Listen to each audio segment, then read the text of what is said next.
Napakasarap na naman ng niluto ni Ninin ngayon, kaya naman for the go na po tayo. Bago nga pala ako magluto sa aking lulutuin ngayon or pipertuhin ngayon, maglaba muna ako kasi madami na akong labahin. Nasabunan ko na pala yan, kaya naman diretso na po ako sa pagwawaswas. At naglagyan ko na rin yan ng charm. Para naman mas mabilis yung ating video ngayon, hindi ko na lang binidyohan yung pagsimula ko sa paglalaba. Kasi nakakaumay rin naman yung pag-i-edit, tapos baka naman hahaba yung aking video, kaya naman ginanito ko na lang. Tapos ang ating content ngayon ay magluluto nga. Naglaba lang po ako kasi madami na po akong labahin, kaya naman isinama ko talaga ito sa aking video ngayon. Para naman paiba-iba po yung aking mga ginagawa dito.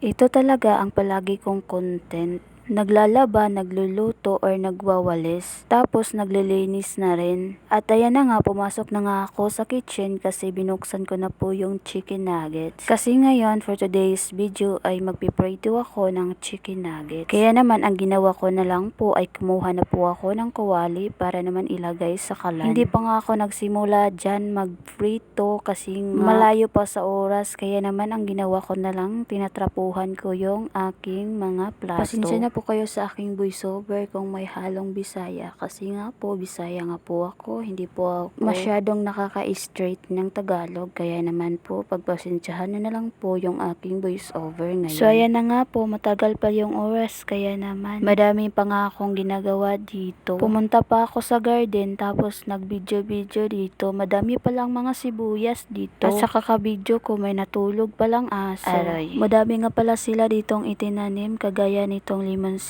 Isang puno na lang naman yung limonsito dito. Kasi yung ibang lahi ng limonsito ay pinutol na nila. Hindi ko alam kung bakit nila pinutol, basta pinutol na. So ayun na nga po guys, bumalik po ako dito sa kitchen kasi magsimula na po ako sa aking pagpiprito. Oras na kasi po ng pagluluto, kaya naman sinimulan ko na lang talaga. At ayan, nung mainit na po yung mantika, nilagay ko na po yung mga chicken nuggets. Iniisa-isa ko pong ilagay dyan para naman hindi masira. Tapos ginanyan-ganyan ko ulit para naman mahalo yung mantika. Ito lang naman yung ginagawa ko palagi, nagpiprito ako kasi palagi akong inutusan ng aking amo na magprito daw ako. Minsan po ay nagluluto po ako ng gulay, pero paminsan-minsan lang po kasi kadalasang magluto ay si ma'am. Siya lang kasi yung palaging nagluluto dito, tapos yung kasama ko.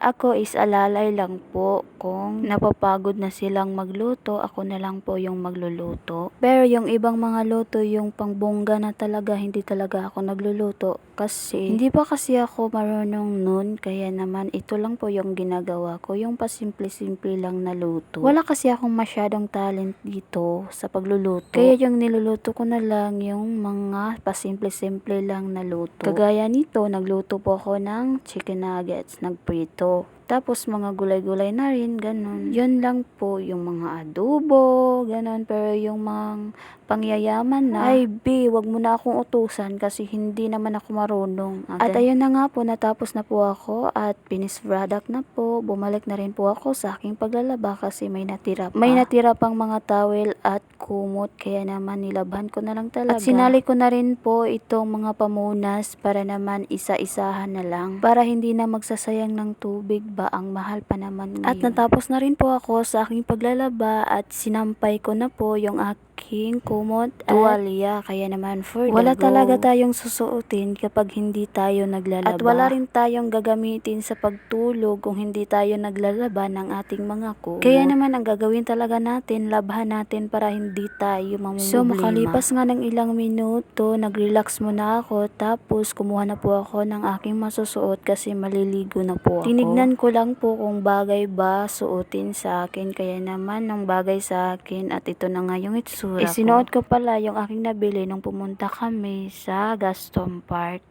Trinay ko lang po kung mas bagay ba sa akin. Kasi sobrang nagandahan talaga ako sa tela niya at sa style niya. Kaya naman binili ko talaga. At makalipas nga ng ilang araw ay na-try ko na rin. So fast forward nga tayo. Pagdating ng hapon ay agad-agad ko na pong kinuha yung mga labahin kasi akin ang titupiin. Kasi kahit hindi masyadong uminit ngayon ay natuyo naman yung aking mga nilaban na mga damit ni ma'am. Kaya naman kinuha ko na lang talaga kasi maninipis lang naman yung mga damit ni ma'am. May paiba-iba na hindi maninipis pero kadalasan talaga ay maninipis. Kaya naman madali talagang matuyo yung mga damit niya. Pero yung aking mga labahin, yung aking mga sinampay hindi pa natuyo. Kaya maghantay po ako ng ilang araw nito kasi hindi naman maganda yung panahon. Mga masyadong makakapal kasi yung mga damit ko. Kaya naman matatagal talaga silang matutuyo. Kasi yung mga bra ko, matagal talaga yung matuyo kaya naman maghintay talaga ako ng ilang araw nito. Kaya nung matapos na nga ako magtupi ng mga damit ng aking amo, inasikaso ko na rin po itong aking mga damit. Inilagay ko na rin po dito banda para naman hindi maulanan. Sayang ba naman kung maulanan yung aking mga damit? May charm pa naman ito. Baka naman masayang lang.